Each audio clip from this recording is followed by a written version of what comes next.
अस्सलाम वालेकुम। Let's talk about, last lecture में हमने डिस्कशन किया था about the ideal gases and the non ideal gases and the ideal behaviour, compressibility factor वगैरह। इसके बाद अगला आपका टॉपिक है the van der Waals equation. The van der Waals equation, van der Waals equation basically क्या चीज है? It is a modified form of general gas equation. ये जनरल गैस लॉ या जनरल गैस इक्वेशन का मॉडिफिकेशन है। ये आपको जनरल गैस इक्वेशन में कब मॉडिफिकेशन करना पड़ेगा? जब आपका gas non ideal behaviour show करे।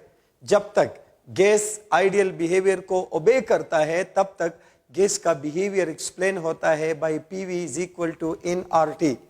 लेकिन जो ही आपका गैस नॉन आइडियल हो जाए, अट्रैक्टिव फोर्सेस आ जाए, तो फिर जो है ये आइडियल बिहेवियर से गैस डिविएट करने लगती है। और जब गैस आइडियल बिहेवियर से डिविएट करे, नॉन आइडियल बन जाती है, तो फिर उस वक्त आप इस गैस का बिहेवियर, जब ये नॉन आइडियल बिहेव करने लगे, तो उस वक्त इस गैस का बिहेवियर स्टडी करने के लिए वंडरवाल इक्वेशन अप्लाई करना पड़ता है।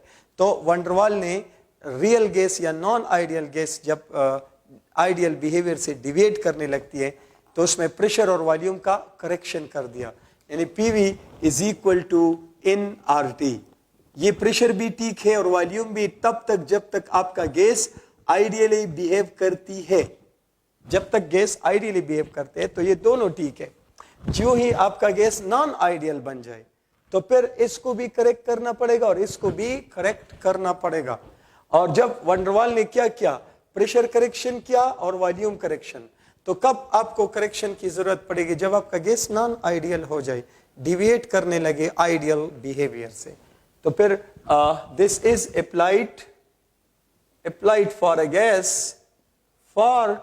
Gas when the gas becomes non-ideal, यानी it deviates from ideal behavior। तो तब आपको पहले प्रेशर करेक्शन करना पड़ता है, लेकिन ये करेक्शन तब करोगे जब आपका गैस नॉन आइडियल बन जाए। तो प्रेशर करेक्शन के लिए अगर मैं 1 मोल गैस लूं, 1 मोल गैस अगर मैं लूं, तो ये अगर आइडियल हो, अगर क्या हो, आइडियल, तो आइडियल कब रहेगी ये गैस? जब प्रेशर लो हो, टेम्परेचर हाई हो। तो इन दोनों कंडीशन पे गैस का वॉल्यूम क्या रहेगा? ज्यादा। और जब गैस का वॉल्यूम ज्यादा रहेगा तो no inter molecular attractive forces, क्योंकि molecule of the gas will be away from each other. तो इस सूरत में आप देख सकते हो कि ये गैस आपने किसी कंटेनर में इनक्लोज किया है इन कंडीशन पे, जब no inter molecular attractive forces, तो ये गैस का एक मॉलिक्यूल है, दूसरा मॉलिक्यूल, तीसरा मॉलिक्यूल, चौथा, पांचवा, छठा एंड सो ऑन। ये जो मॉलिक्यूल है, लेट्स से इसको मैं कह दूं मॉलिक्यूल ए, ये वॉल ऑफ कंटेनर के साथ कोलिजन करता है। और जब ये मॉलिक्यूल वॉल ऑफ कंटेनर के साथ कोलिजन करेगा तो it will exert force per unit area of the wall, and that is called pressure of the gas। और इस प्रेशर को प्रेशर ऑफ आइडियल गैस कहते हैं। तो चूंकि यहाँ कोई अट्रैक्टिव फोर्स नहीं है, तो ये अपने फुल स्विंग के साथ आकर टकराएगा और उतना ही प्रेशर लगाएगा जितना लगाना चाहिए। तो इसमें कोई एरर नहीं है।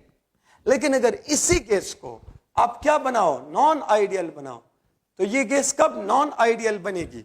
This gas will become non ideal जब आप प्रेशर बढ़ाओगे इसके ऊपर और टेम्परेचर इसका कम करोगे, तब गैस का वॉल्यूम कम हो जाएगा। और जब वॉल्यूम कम होगा तो फिर intermolecular attractive forces will establish between the gas molecule. और तब क्या होगा?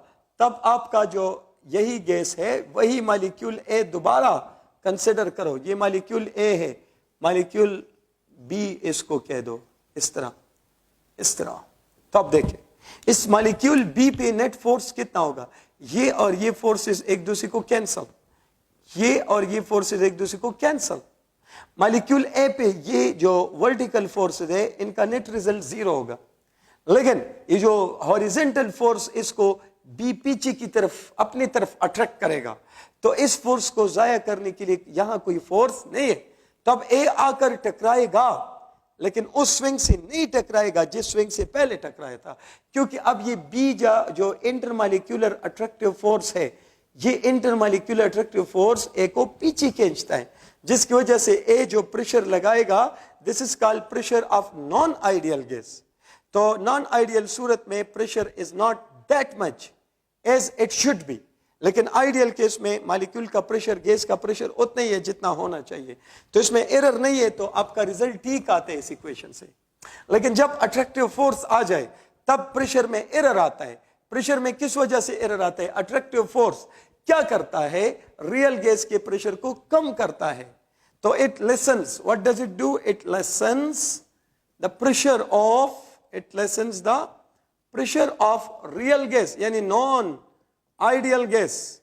अब आइडियल गैस में तो ये प्रॉब्लम नहीं होता, अट्रैक्टिव फोर्स नहीं होती, तो फुल प्रेशर लगता है। By n amount, let suppose P dash, कितने अमाउंट से? अमाउंट पी डैश, इतनी कमी आती है। लेट से ये प्रेशर है 20 एटमॉस्फेयर, लेट से ये प्रेशर है चलो 20 एटमॉस्फेयर, तो ये प्रेशर 20 से कम होगा। लेट से ये 17 एटमॉस्फेयर है, तो कितनी कमी आ गई इसमें? 3 एटमॉस्फेयर। तो पी डैश की वैल्यू कितनी होगी? 3 एटमॉस्फेयर। तो अगर आप इसको करेक्ट करें तो यू कैन कॉल कि pressure of ideal gas is not equal to pressure of real gas. ये करेक्ट है, इसमें एरर है, तो एरर आप निकालो, यानी पी डैश प्लस करो, तब आपका इक्वेशन करेक्ट हो जाएगा। अगर इसको मैं इक्वेशन 1 कह दूं, तो आप इस पी डैश की वैल्यू मालूम करने के लिए उसने मुख्तलिफ एक्सपेरिमेंट कर दिए। तो पी डैश की वैल्यू को एक्सपेरिमेंटली पढ़ते पढ़ते उसको पता चला कि the value of this P dash, यानी अट्रैक्टिव फोर्स का जो स्ट्रेंथ है, it is inversely proportional to square of volume of the real gas, क्योंकि पी डैश रियल गैस में होता है, आइडियल में नहीं होता। जब तक गैस आइडियल हो तब पी डैश की जरूरत नहीं है। तो फिर इसका मतलब है कि अगर आप गैस का वॉल्यूम डबल करो तो P dash will be decrease by 4 time, ठीक है। और फिर वंडरवाल ने इस प्रोपोर्शनलिटी को हटाकर एक कांस्टेंट ऑफ प्रोपोर्शनलिटी लगा दिया। इस कांस्टेंट ऑफ प्रोपोर्शनलिटी को हम कहते हैं वंडरवाल कांस्टेंट, वंडरवाल कांस्टेंट, और इसका अपना नाम क्या है? Called the coefficient, called the coefficient of attraction. What do you call it? The coefficient of attraction. And value of A is directly proportional to strength of intermolecular attractive forces. Strength of intermolecular attractive forces. ये आपने याद रखना है MCQs के लिए। Van der Waals constant A जो आपको idea देता है strength of intermolecular attractive forces का। तो इंटरमॉलिक्यूलर अट्रैक्टिव फोर्सेस अगर स्ट्रांग होंगे तो ए की वैल्यू ज्यादा। तो इंटरमॉलिक्यूलर अट्रैक्टिव फोर्सेस का मैंने पिछले लेक्चर में समझाया था कि अगर नॉन पोलर गैसेस है तो मॉलिक्यूलर साइज बड़ा होगा, तो इंटरमॉलिक्यूलर अट्रैक्टिव फोर्स ज्यादा होंगे, ए की वैल्यू ज्यादा। तो सबसे कम साइज कौन सी गैस का? मॉलिक्यूलर साइज सबसे कम किसका है? सबसे कम मॉलिक्यूलर साइज हीलियम गैस का है। So a van der Waals constant a will have minimum value for helium gas. तो ये आपने दिमाग में रखना है। This a has minimum value for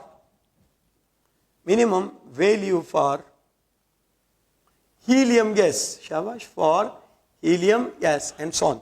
आपको 2 3 4 गैसेस देंगे कि किसकी ए की वैल्यू मैक्सिमम है, किसकी कम है। तो ऑफ कोर्स अगर वेपर्स भी होंगे तो पोलर में तो अट्रैक्टिव फोर्स ज्यादा होगा, तो पोलर की ए की वैल्यू ज्यादा होगी नॉन पोलर से। पोलर में पोलरिटी देखोगे, नॉन पोलर में आप मॉलिक्यूलर साइज देखोगे, या शायद शेप का भी इसमें इंक्लूजन कर दे। तो आप क्या करोगे? इस वैल्यू को उठा के यहां प्लेस करो, तो you will get the pressure of ideal gas is equal to pressure of real gas plus A divided by V square, A divided by V square. This is called pressure correction this is called corrected pressure. Shabash. This is called corrected pressure for corn. For 1 mole non-ideal gas या real gas, अगर in मोल हो तो यहां in square लगाना पड़ेगा फिर, ठीक। अब इसमें ये नोट करें कि इस प्रेशर करेक्शन से साबित हो रहा है कि केम्प्टी ने जो कहा था कि there are no intermolecular attractive forces among the gas molecule, तो साबित हुआ कि जब गैस आइडियल से नॉन आइडियल स्टेटस में आए तब अट्रैक्टिव फोर्स आ जाती है। तो प्रेशर करेक्शन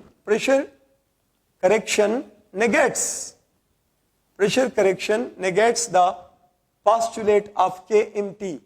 कौन से postulate of KMT को negate करते हैं? that there are no intermolecular attractive forces between the gas molecules। ये postulate इससे negate होता है। तो ये आइडिया मिल गया आपको प्रेशर करेक्शन का। इसी तरफ आपने आइडिया पढ़ना है अबाउट द वॉल्यूम करेक्शन।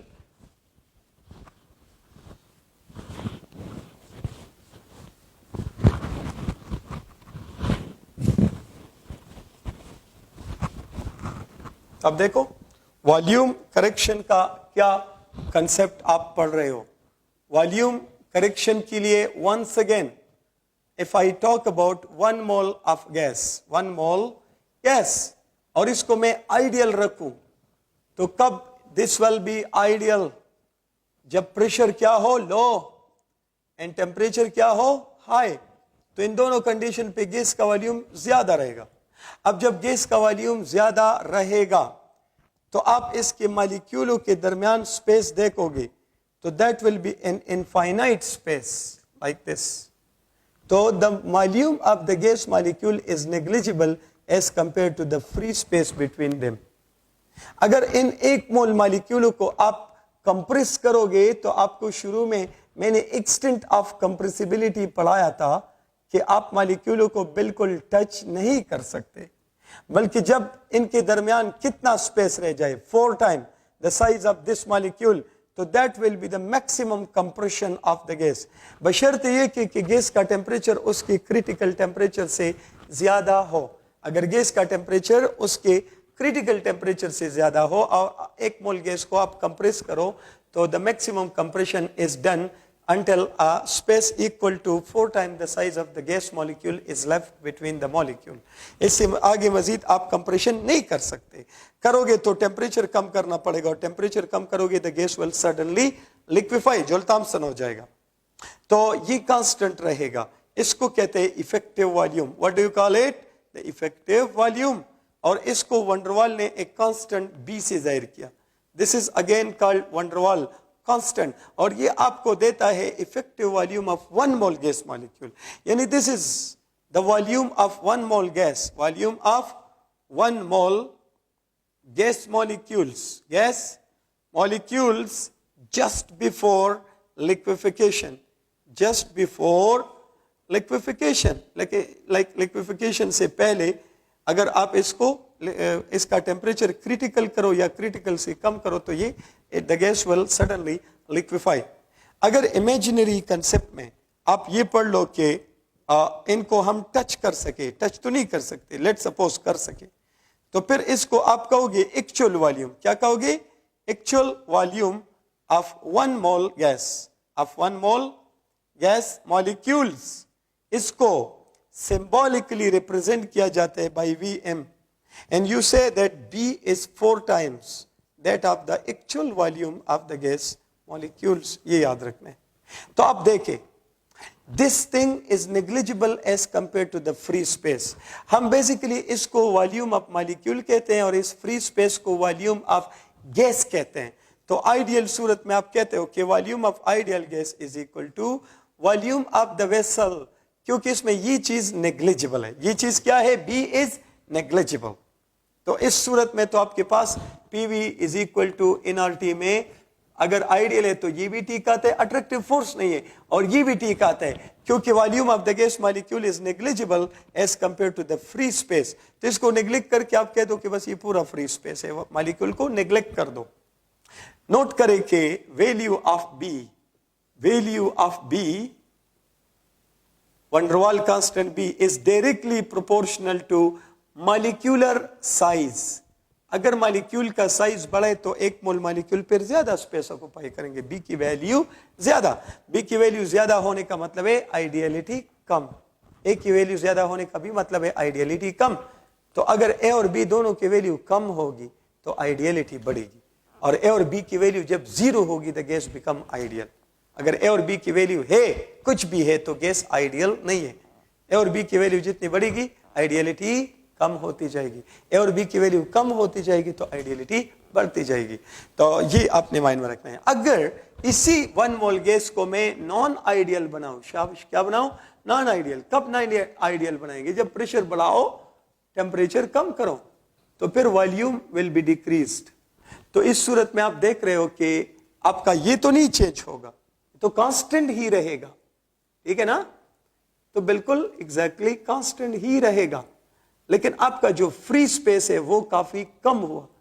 तो इस फ्री स्पेस के मुकाबले में ये बी नेग्लिजिबल है, बी अब भी उतना ही है, ये कांस्टेंट होता है, लेकिन इसके मुकाबले में ये नेग्लिजिबल नहीं है। तो अगर यहां आप कहोगे कि volume of the real gas is equal to volume of the vessel, तो आई थिंक आपका रिजल्ट गलत आएगा। आप बी को माइनस करोगे तो फ्री स्पेस जिसको गैस का वॉल्यूम कहते हैं वो रह जाएगा। तो ये आपके पास है करेक्टेड वॉल्यूम। क्या है? Corrected volume for 1 mole non ideal gas, क्योंकि आइडियल के लिए बी की वैल्यू जीरो होती है, ए की वैल्यू भी जीरो। तो इसमें अब आप देख सकते हैं कि ideal gas equation for 1 mole ideal gas, for 1 mole क्या gas? Ideal gas is P into V is equal to R into T। ये भी आइडियल तक ठीक है, ये भी। For putting corrected pressure and corrected volume, we get van der Waal equation for how many moles? For 1 mole of non-ideal gas. तो आप इसमें करेक्टेड प्रेशर पुट करोगे तो it will B P plus A by V square, और corrected volume place करोगे तो it will B V minus V vessel minus B and will be equal to RT. This is van der Waal equation for 1 mole of a real gas. Now, van der Waal equation for n moles of real gas, yani non-ideal gas, will be, but it will be the P plus. यहाँ A for 1 mole है ना, अब इन है तो इन लिखोगे, लेकिन आपने पढ़ा है एवोगैड्रो लॉ में कि number of mole in volume have direct proportionality. अगर यहाँ स्क्वायर है तो यहाँ भी स्क्वायर पुट करना पड़ेगा, और फिर V माइनस बी है तो B फॉर 1 मोल है, अब इन लिखो, और RT के बजाय क्या लिखो? इन RT। This is van der Waal equation for in mole of real gas. अब इसमें derivation of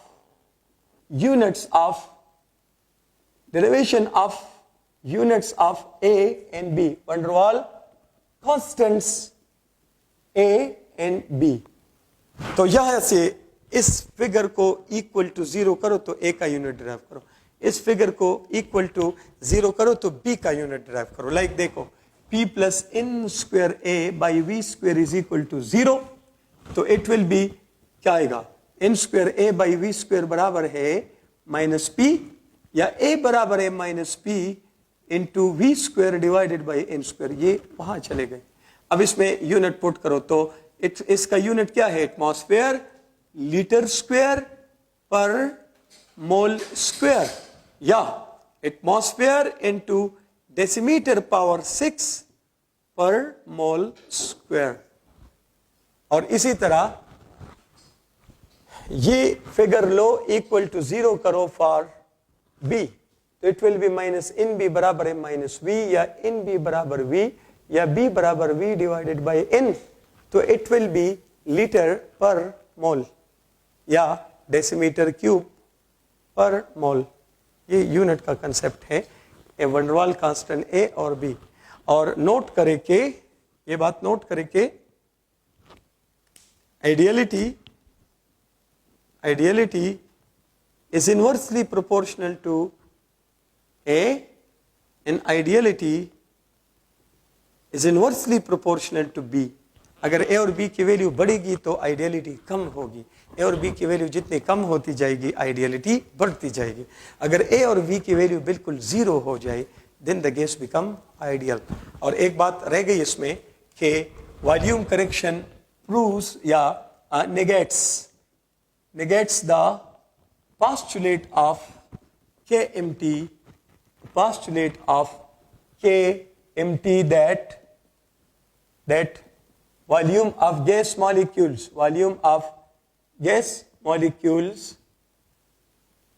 is negligible compared to volume of the gas or vessel। तो इस postulate का negation मिल गया कि नहीं, ये postulate गलत है। जब आपका गैस क्या बन जाए, जब आपका जो गैस है वो आइडियल से नॉन आइडियल बन जाए। तो ये दो postulate फिर गलत आते हैं KMT के। तो वैन डर वाल ने इन दोनों postulate को नेगेट कर दिया। जब गैस आइडियल हो फिर तो ठीक है, ये दोनों ठीक पॉइंट है। जब गैस नॉन आइडियल हो जाए तो KMT के ये दोनों postulate फिर गलत आते हैं। ठीक है, अब इसके बाद जो है the next concept is about liquefaction of gases. Let's talk about the concept of liquefaction of gases.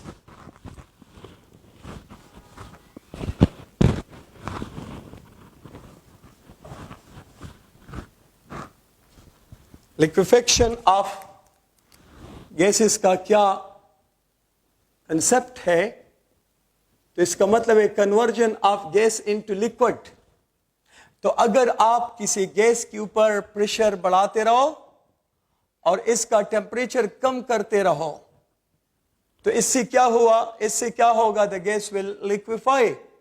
So the conversion of a gas into liquid state by increase of pressure and decrease of temperature, this is called liquefaction of gases. Increase of pressure क्या करता है? It brings gas molecules closer, इसका main काम ये है। And what does this decrease of temperature do? It deprives the molecule from kinetic energy, या it decreases kinetic energy of gas molecules. यानी attractive force के बनने के लिए दो कंडीशन चाहिए, मॉलिक्यूल की काइनेटिक एनर्जी बहुत कम होनी चाहिए, मॉलिक्यूल की काइनेटिक एनर्जी बहुत कम होनी चाहिए और वो बहुत क्लोज होने चाहिए, शॉर्ट रेंज में होने चाहिए, तब जाके अट्रैक्टिव फोर्स बनेगा और इंटरमॉलिक्यूलर अट्रैक्टिव फोर्स बनेगा तो द गैस विल लिक्विफाई। तो अब इसमें आपने समझना है the concept called critical phenomena. तो what do you mean by this term critical phenomena? इसमें आता है critical temperature, the most important thing. Next one is critical pressure and the next one is critical volume. इनको collectively critical phenomena कहा जाता है। Critical temperature is maximum possible temperature of a gas till which the gas is liquefiable. The gas is liquefiable जब तक आप किसी gas को liquefy कर सकते हो उस टेम्परेचर को क्रिटिकल टेम्परेचर कहते हैं। ठीक है, what do you mean bye critical temperature? किसी गैस का वो मैक्सिमम पॉसिबल टेम्परेचर जहां तक इसको लिक्विफाई किया जा सके। ये गैस के बॉइलिंग पॉइंट से ज्यादा होता है, गैस के बॉइलिंग पॉइंट से ये ज्यादा होता है। आप किसी गैस को बॉइलिंग पॉइंट से ऊपर वाले टेम्परेचर पे भी लिक्विफाई कर सकते हो बशर्ते कि उस पर हाई प्रेशर रखो, ये कंडीशन आप अप्लाई करो। तो इसका मतलब मैं एक एग्जांपल से समझाता हूं, आप देखो। Like critical temperature for H2O is 374 degree centigrade. What does it mean? इसका मतलब है कि अगर मेरे पास एक सिलेंडर है और इसमें स्टीम पड़ा है, H2O गैस, ये भी एक सिलेंडर है, इसमें भी स्टीम पड़ा है, H2O गैस, ये भी एक सिलेंडर है, इसमें भी स्टीम पड़ा है, H2O गैस, ये भी एक सिलेंडर है, इसमें भी लेट्स से स्टीम पड़ा है। आप फोकस करें तो अगर लेट्स सपोज इसका टेम्परेचर है 374 डिग्री सेंटीग्रेड, इसका है लेट्स से 350 डिग्री सेंटीग्रेड, इसका है लेट्स से 300 डिग्री सेंटीग्रेड। ठीक है, और ये है 374.1, बस क्रिटिकल से सिर्फ थोड़ा सा बढ़ा दिया। अब अगर इसके ऊपर आप प्रेशर अप्लाई करोगे तो इट विल डेफिनेटली लिक्विफाई। इसके ऊपर अगर आप प्रेशर अप्लाई करोगे इट विल अगेन लिक्विफाई। इसके ऊपर अगर आप प्रेशर लगाओगे तो ये भी लिक्विफाई होगा। लेकिन इसके ऊपर आप पूरी दुनिया का प्रेशर लगाओ, ये कंटेनर फट जाएगा, लेकिन दिस विल नॉट लिक्विफाई। तो हर गैस का एक मैक्सिमम पॉसिबल टेम्परेचर है जहां तक आप इसको प्रेशर के जरिए लिक्विड स्टेट में लेके आ सकते हो। एंड वो मैक्सिमम टेम्परेचर जहां तक कोई गैस लिक्विड स्टेट में आ सके on the application of pressure, that is called critical temperature. If the temperature of the gas is above critical temperature, then the gas will never liquefy. अगर temperature below हो तो फिर तो easily liquefy होगी gas.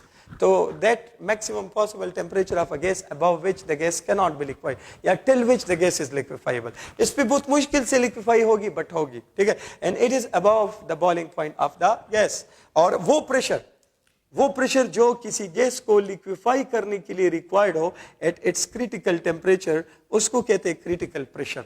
The pressure required to liquefy a gas at its critical temperature. अगर गैस का temperature critical temperature से कम है तो प्रेशर भी फिर क्रिटिकल से कम लगेगा।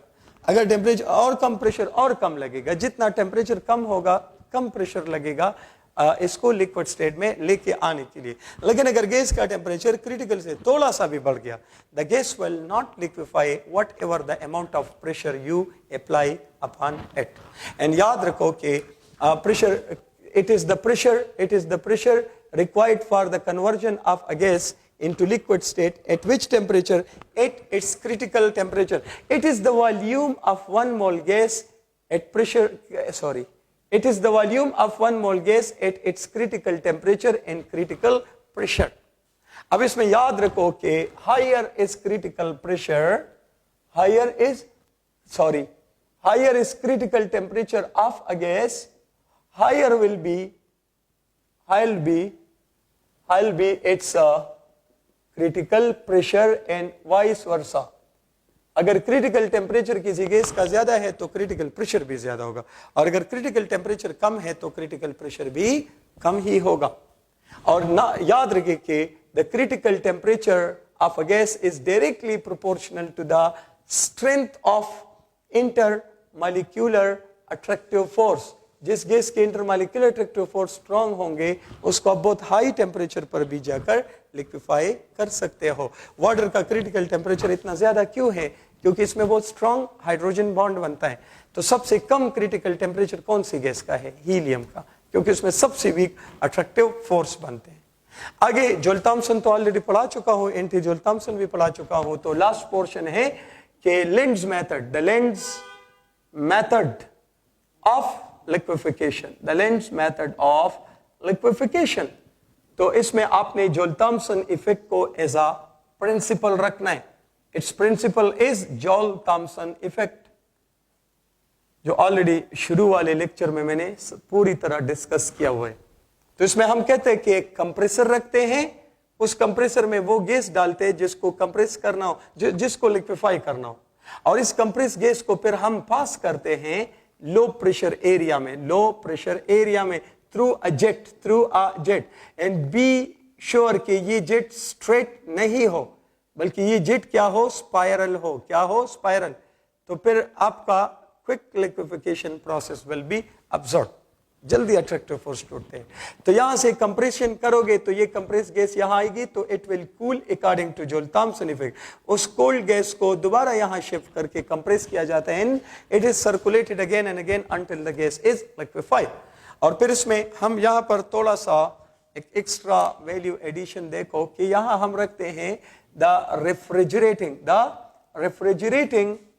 Refrigerating liquid. ये मोस्टली वाटर होता है। ये क्या होता है? Mostly water. What does it do? क्योंकि लेस एक्सपेंसिव भी है और इजी टू हैंडल, खतरनाक नहीं है। तो it extracts heat of compression from the gas, क्योंकि कंप्रेशन की वजह से कुछ एक्स्ट्रा हीट आता है। बाकी तो कूलिंग का मैं समझा चुका हूं कि कंप्रेस एरिया में इंटरमॉलिक्यूलर अट्रैक्टिव फोर्सेस आती हैं, तो जब ये लो प्रेशर एरिया में the gas will move, the attractive force will be broken, और इन अट्रैक्टिव फोर्स को तोड़ने में कुछ एनर्जी ज़ाया होती है, जिसकी वजह से cooling effect is created. Helium, hydrogen और इवन नियॉन भी आप इंक्लूड कर सकते हो, वो anti joule Thomson effect show करते हैं। कंप्रेस एरिया से लो प्रेशर एरिया में पास करते हो तो वो वार्म अप होती है, लेकिन अगर उनको उनके इन्वर्जन टेम्परेचर तक आप कूल करो और फिर ये मेथड अप्लाई करो तो they will follow Joule Thomson effect. Inversion temperature या इन्वर्जन टेम्परेचर से कम टेम्परेचर पर हीलियम, हाइड्रोजन, नियॉन को जूल थॉम्सन इफेक्ट के जरिए लिक्विफाई किया जा सकता है। और इसमें एमसीक्यूज पॉइंट ऑफ व्यू से नोट करें कि for liquefaction of air, for liquefaction of the air, तो ताकि हम इससे नाइट्रोजन को एक्सट्रैक्ट करें। So liquefaction of air by this method, इसमें कंपल्शन है कि it must be free of carbon dioxide and moisture. Be sure कि अगर एयर को इस मेथड से लिक्विफाई करते हो for the extraction of nitrogen, तो the air must be free of carbon dioxide and water vapour. क्यों? क्योंकि they easily condense and liquefy, क्योंकि अट्रैक्टिव फोर्स स्ट्रांग होती है इनमें, and liquefy easily condense and solidify यानी फ्रीज। बहुत जल्दी ये कंडेंस होते हैं, लिक्विड फॉर्म में आते हैं और फिर बहुत जल्दी फ्रीज हो जाते हैं। और अगर ये फ्रीज होंगे दे block the circulation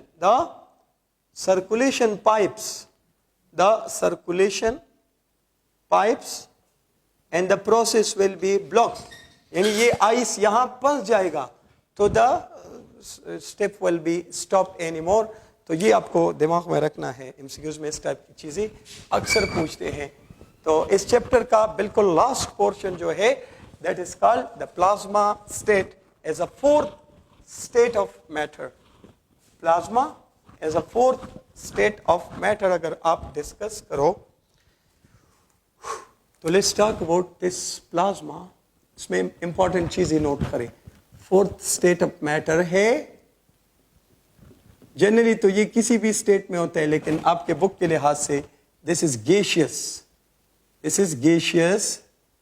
ionized, gaseous भी आयनाइज भी ये होना चाहिए। तो कोई भी गैसियस आयनाइज मैटर जो है उसको प्लाज्मा कहते हैं, and it is formed at a very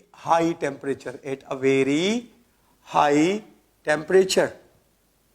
अब नेचुरल प्लाज्मा जो होता है ना, ये आयनोस्फीयर या surroundings of sun and star, it is less useful बल्कि यूजलेस है, as cannot be maintained at low temperature, तो यूजलेस है हमारे लिए। जबकि आर्टिफिशियल प्लाज्मा जो होता है, आर्टिफिशियल प्लाज्मा ये बनता तो हाई टेम्परेचर पे है, लेकिन it is more useful. Why is this more useful? As it can be maintained, बनाने के लिए तो हाई टेम्परेचर लगाते हैं, फिर इसको मेंटेन किया जाता है एट लो टेम्परेचर। तो आम कंडीशन में ये ज्यादा काबिल इस्तेमाल है। और फिर प्लाज्मा जो है इट कंटेन्स जी पॉजिटिव पार्टिकल्स, केटाइंस, क्या केटाइंस, नेगेटिव पार्टिकल्स, और जो नेगेटिव पार्टिकल्स है वो एनाइन नहीं है बल्कि वो फ्री इलेक्ट्रॉन्स है। तो पार्टिकल तो पॉजिटिव भी है और नेगेटिव भी है, लेकिन आयन का एमसीक्यू पूछी तो सिर्फ केटाइन पे टिक लगाने हैं, एनाइन नहीं होते। जो नेगेटिव पार्टिकल है वो फ्री इलेक्ट्रॉन होते हैं। एंड इवन न्यूट्रल पार्टिकल भी इसमें हो सकते हैं, न्यूट्रल पार्टिकल्स भी हो सकते हैं। वो क्या होंगे? एटम भी हो सकते हैं, मॉलिक्यूल भी हो सकते हैं। तो plasma contain 3 kind of particle, positive particle, negative particle and neutral particle. लेकिन इसमें जो आयन होते हैं वो सिर्फ एक टाइप के होते हैं, cation, that don't have A9. जो नेगेटिव पार्टिकल है वो आयन नहीं है, वो फ्री इलेक्ट्रॉन्स है। ये जरा इंपॉर्टेंट पॉइंट है। और नेट चार्ज इसका कितना है? नेट चार्ज इसका है 0, क्योंकि the number of negative charges is equal to the number of positive charges and the net charge will be 0 and it makes 99% plus, यानी 99% से ज्यादा ऑफ द यूनिवर्स, ये पूरा जो यूनिवर्स है इसका मोर देन 99% आपको हिस्सा किस स्टेट में मिलेगा? प्लाज्मा स्टेट में। Mostly the surroundings of stars and sun due to nuclear reaction, इनमें बहुत हाई हीट पैदा होते हैं जो इस मैटर को आयनाइज स्टेट में लेके जाता है। तो यहां पर आप एग्जांपल में ले सकते हैं लाइक फ्लेम, या आप आइनोस्फेयर यानी द अपर एटमॉस्फेयर ये ले सकते हैं, या आप surroundings of stars and sun etcetera, ये सारी चीजें आप इसमें इंक्लूड कर सकते हैं। ठीक है, यूजेस में तो एज सच कोई बड़ी बात नहीं है, आप बुक से देख सकते हो। यूजेस में एज सच कोई मतलब कोई नोटिसेबल बात नहीं है जिसमें डिस्कशन की ज़रूरत हो, तो आप बुक से देख ले। इसके साथ आपका ये चैप्टर ख़त्म होता है। इंशाल्लाह फिर कभी मुलाकात होगी। Thank you.